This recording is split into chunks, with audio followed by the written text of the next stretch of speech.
بسم اللہ الرحمن الرحیم۔ جب ایک غیر مسلمان عامل نے آپ صلی اللہ علیہ وآلہ وسلم کا معجزہ دیکھ کر اسلام قبول کر لیا۔ آج میں آپ کو ایک ایسا سچا واقعہ سنانے جا رہا ہوں جس نے زمانے کو ہلا کر رکھ دیا۔ ہم سنائیں گے ایک غیر مسلم عامل کا ایمان لانے والا ایسا قصہ جس میں آپ صلی اللہ علیہ وآلہ وسلم کا معجزہ چمک کر دنیا کو ہدایت کا راستہ دکھاتا ہے۔ تو آئیں وقت کا سفر کرتے ہیں 1400 سال پہلے مدینے کی گلیوں میں، جہاں کھجوروں کے باغات تھے، جہاں مختلف قبیلے آباد تھے، جہاں یہودی عاملوں کا بھی بڑا اثر تھا۔ ان میں سے ایک تھا عبداللہ بن اسلام۔ عبداللہ بن اسلام ایک عامل تھے۔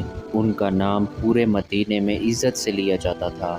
وہ بچپن ہی سے دین کی تلاش میں رہتے تھے۔ ان کی زندگی کا مقصد تھا سچائی کو پانا۔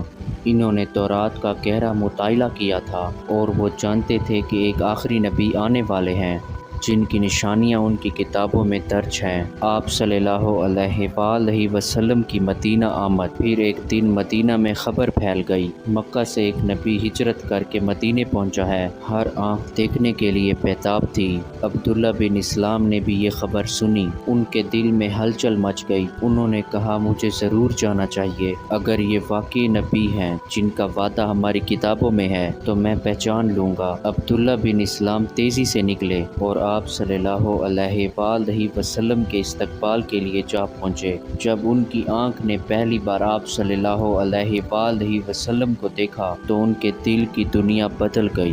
یہ چہرہ مبارک کسی چھوٹے انسان کا چہرہ مبارک نہیں ہو سکتا۔ آپ صلی اللہ علیہ وآلہ وسلم کا پہلا خطبہ۔ آپ صلی اللہ علیہ وآلہ وسلم مدینے میں داخل ہوتے ہی سب سے پہلا خطبہ دیا، لوگوں اسلام کو عام کرو، بھوکوں کو کھانا کھلاؤ، رشتہ داروں کے ساتھ صلہ رحمی کرو، راتوں کو جب لوگ سوتے ہیں تو تم نماز پڑھو، اللہ تمہیں سلامتی کے ساتھ جنت میں داخل کرے گا۔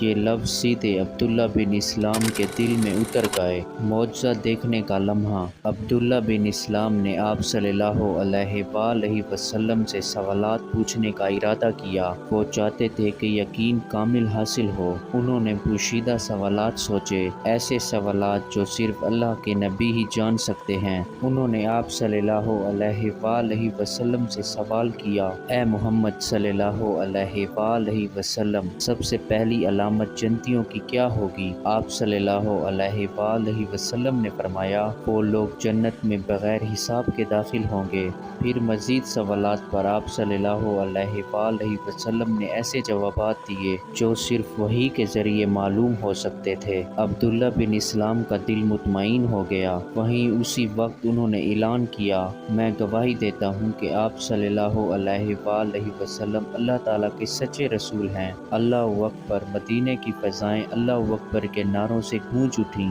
یہودیوں کا رد عمل۔ عبداللہ بن اسلام نے ایک حکمت عملی سوچی۔ انہوں نے آپ صلی اللہ علیہ وآلہ وسلم سے کہا، یا رسول اللہ، میری قوم میری بڑی عزت کرتی ہے، آپ ان سے پہلے پوچھیں کہ میرا مقام کیا ہے۔ آپ صلی اللہ علیہ وآلہ وسلم نے ایسا ہی کیا۔ یہودیوں سے پوچھا، عبداللہ بن اسلام کیسا شخص ہے؟ انہوں نے کہا، وہ ہمارے سب سے بہتر عامل ہیں۔ تب عبداللہ بن اسلام نکلے اور کہا، میں گواہی دیتا ہوں کہ آپ صلی اللہ علیہ وآلہ وسلم اللہ تعالیٰ کے آخری رسول ہیں۔ یہ سن کر یہودی بھڑک اٹھے اور کہنے لگے، نہیں نہیں، یہ تو سب سے برا انسان ہے۔ عبداللہ بن اسلام مسکرائے کیونکہ سچائی سامنے آ گئی تھی۔ قرآن پاک کی گواہی۔ اللہ تعالیٰ نے عبداللہ بن اسلام کے ایمان کو قرآن مجید میں بھی محفوظ کر دیا ہے اور ایک گواہی دینے والا نبی بنی اسرائیل سے ایمان لے آیا۔ یہ قرآن کی ابدی گواہی ہے کہ حق کی تلاش کرنے والے جب دل سے تلاش کرتے ہیں تو اللہ تعالیٰ انہیں حق عطا کر دیتا ہے۔ پیارے دوستو، آج بھی اگر ہم سچائی کو کھلے دل سے تلاش کریں تو اللہ تعالیٰ ہمیں ہدایت ضرور دے گا۔ آپ صلی اللہ علیہ وآلہ وسلم کی سچائی آج بھی زمانے کی سب سے بڑی حقیقت ہے۔ آج بھی ان کی دعوت دلوں کو بدل سکتی ہے۔ آئیں ہم سب دعا کریں،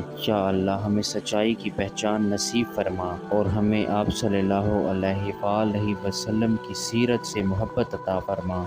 آمین۔